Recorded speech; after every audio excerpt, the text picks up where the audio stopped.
Hello friend, আজকে আমি তোমাদের সঙ্গে শেয়ার করব আমার পছন্দের খুব সুন্দর একটা জিনিস। তো আমি খুব পছন্দ করি, আমি ভাবলাম তোমাদেরকে দেখাই, তোমাদেরকে আমার পছন্দটাও দেখানো হবে আর জিনিসটাও দেখানো হবে। এখন আমি বাড়িতে নেই, আমার রুমেও নেই, কোয়ার্টার রুমেও নেই, এখন আমি রয়েছি খুব সুন্দর একটা গেস্ট হাউসে। চলো আমি গেস্ট হাউসের পুরো জায়গাটা দেখাই, আমার যেটা খুব পছন্দ। বিশেষ কিছু নয়, দেখতে পাচ্ছ চারপাশটা কতটা খোলামেলা। এখানে রয়েছে একটা ওয়ার্ড্রপের মধ্যে আমি এমনভাবে রেখেছি আমার ব্যাগটাকে যে ওয়ার্ড্রপের ডোরটাই লাগছে না। তারপরে রয়েছে এখানে একটা ডাস্টবিন, তারপরে এখানে একটা সুন্দর ড্রেসিং টেবিল রয়েছে সাজগুজ করার জন্য। আর এখানে আমি স্নান করে এসেই সাজগুজ করে নিয়েছি একটু সামান্য।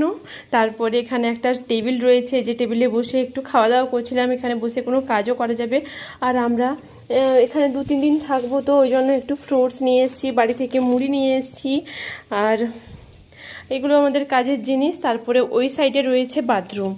আর সবথেকে যেটা আমার সবথেকে বেশি ভালো লেগেছে, যেটা দেখানোর জন্য আমি ভিডিওটা অন করেছি, সেটা হলো এই রুমটার মধ্যে দুটো বড় বড় ব্যালকনি রয়েছে, আর চারপাশটা যেন পুরো খোলামেলা লাগছে, আর জায়গাটা এতটাই নিস্তব্ধ নির্জন। তোমাদেরকে দেখাই, চলো ব্যালকনিটা। এই রুমটা থেকে জাস্ট বেরিয়ে এত সুন্দর, এত বড় একটা ব্যালকনি। এখান থেকে রুমটাকেও জাস্ট অসাধারণ লাগছে, আর ব্যালকনিটাকে। এখানে সুন্দর রোদও এসেছিল, আর চারপাশে মানে পুরো জঙ্গল, পাহাড় রয়েছে, দূরে দূরে পাহাড় রয়েছে। ওই যে দেখা যাচ্ছে পাহাড়টা, তোমাদেরকে একটু জুম করে দেখাচ্ছি। এই দেখো কত বড় পাহাড় রয়েছে, চারদিকে পাহাড়ে ঘেরা। আর দেখো পুরো একটা ঝিঁঝি পোকার আওয়াজ। এখন দুপুরবেলা এই জঙ্গলের মাঝখানে ঝিঁঝি পোকার আওয়াজ,